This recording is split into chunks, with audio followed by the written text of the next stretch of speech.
Nothing in this video is an accident. Not a single frame. Not a single weird image that makes you go, what did I just watch? Everything in Desiderio is doing something specific, but the video isn't going to explain it to you. That's kind of the whole point. Doctor Nowhere makes the kind of horror that respects you enough to make you work for it.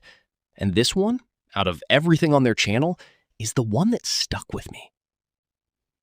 It opens quietly. Isolated house, empty field, no neighbors, no background noise, nothing except the sound of a clock ticking. And Fran, our main character, sitting completely still in a chair. Not resting, waiting. There's a difference, and you can feel it. His eyes are fixed on the fireplace. And that's the first thing worth noticing, that Fran is already afraid of the fireplace before anything happens. The fear isn't coming from outside. It's already there, fully formed, just waiting for something to attach itself to. And then it finds something. A single ash particle floats out of the fireplace. That's it. That's the whole event. Something that happens in literally every house with a working fireplace every single day. But the music shifts, the editing tightens, and suddenly it feels like something terrible just walked through the door.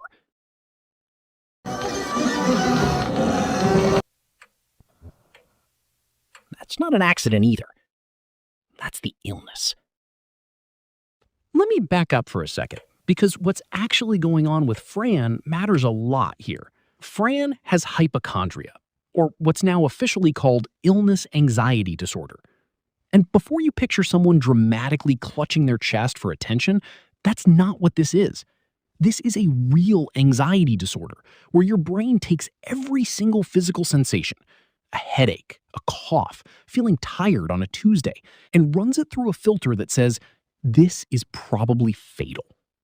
You can't logic your way out of it. Your brain is using your own body as evidence against you. And here's the thing that makes it brutal. Two completely opposite behaviors come out of the same disorder. Some people with hypochondria go to the doctor constantly, looking for reassurance that never really sticks. Others avoid doctors entirely because they're terrified of getting a diagnosis that confirms what they already fear. Fran does both, at different points, sometimes in the same scene. His stomach opens, literally, and inside there's this pale, rooted creature living in his body, pressing against the opening, looking toward that ash particle in the fireplace and laughing.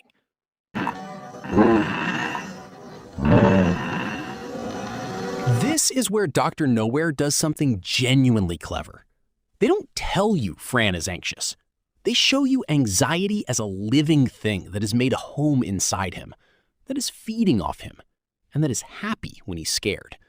Because when he's scared, it grows. Fran reaches into himself, hand shaking, and finds a medicine shelf. Every single medication on that shelf treats parasitic infections. Albendazole, mebendazole, all antiparasitics. That's not random. The video is telling you exactly how Fran sees what's inside him, not as anxiety, as an invader, something foreign that got in and needs to be killed. But his hand is shaking when he grabs the bottle, because people with illness anxiety often fear medication just as much as they fear being sick. What if this pill causes something worse? What if treating one problem creates 3 more? The medicine that's supposed to help becomes its own source of dread. There's a split-second flash of Italian text in this scene. It says, "These are seeds, not medicine." 2 meanings at once. First, Fran sees these pills as seeds that might grow into new diseases. Second, and this is the darker read, for someone in his condition, they literally are seeds, not of physical illness, of more fear, stacked on top of the fear he already has. When the medicine goes in, the creature crawls back out of the same hole. Fran goes up to the roof to clean the chimney. And that's when the creature appears outside his body for the first time, stands there, and talks to him. There's a storm coming, friend.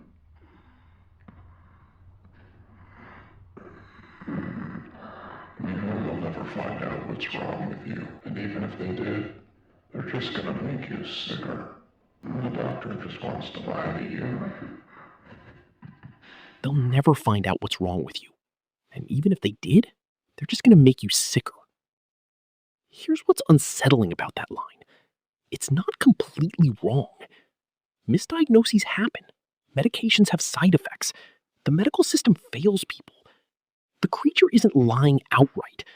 It's taking real, valid fears a lot of people carry, and twisting them until they become the only truth Fran can see.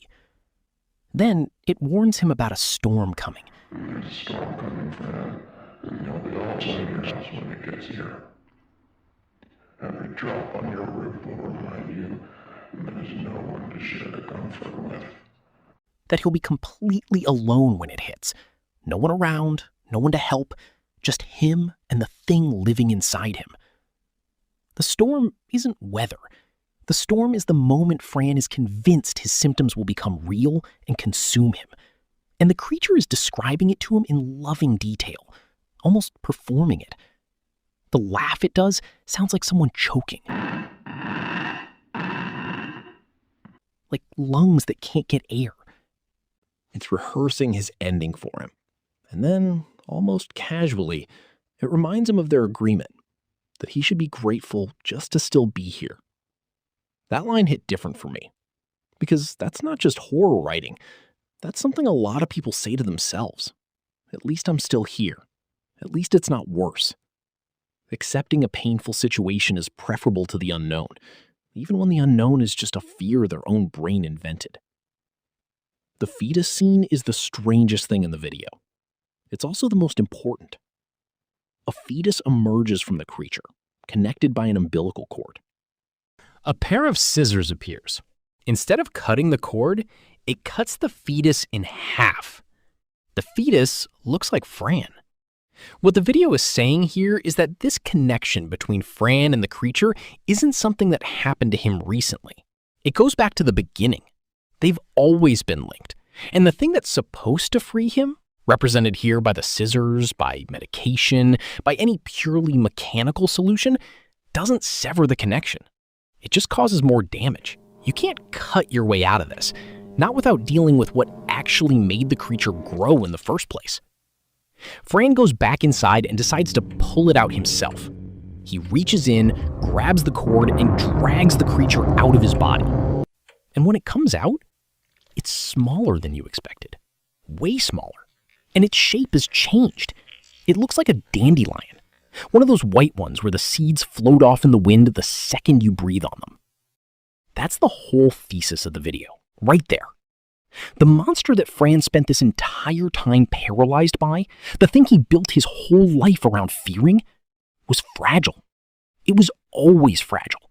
His mind just kept feeding it, kept making it bigger, kept treating it like an immovable force, when it was actually just seeds waiting to scatter. But Fran's free now, right? His spirit lifts out of his body. His physical body drops to the floor. The freedom cost him everything. And I keep thinking about whether it had to end that way. The video's answer, I think, is no. The creature was weak from the start. What made it powerful was the isolation, the empty house, the ticking clock, and no one else in the room. If Fran had reached out to someone who actually understood what was happening inside him, a therapist, a friend, anyone, the dandelion might have scattered a long time ago. Loneliness is what fed it. Not the illness, not the doctors, not the medicine, the being alone with it. Desiderio is an Italian word. It means longing or desire. And that's what they named this. Fran was longing for something the whole time. He probably couldn't have named it. Maybe just the feeling of someone saying, "You're okay, and I'm not going anywhere." Something small. Something that would have changed everything. He never asked for it. So the creature filled that space instead. If there's something in your life that feels bigger than you, and you've been sitting alone with it, afraid that asking for help means admitting something's really wrong, think about the dandelion. The thing that's been eating at you might be a lot weaker than it looks. You just need someone to breathe with you. Thanks for watching. If you enjoyed this, you can like and subscribe. I'll see you in the next one.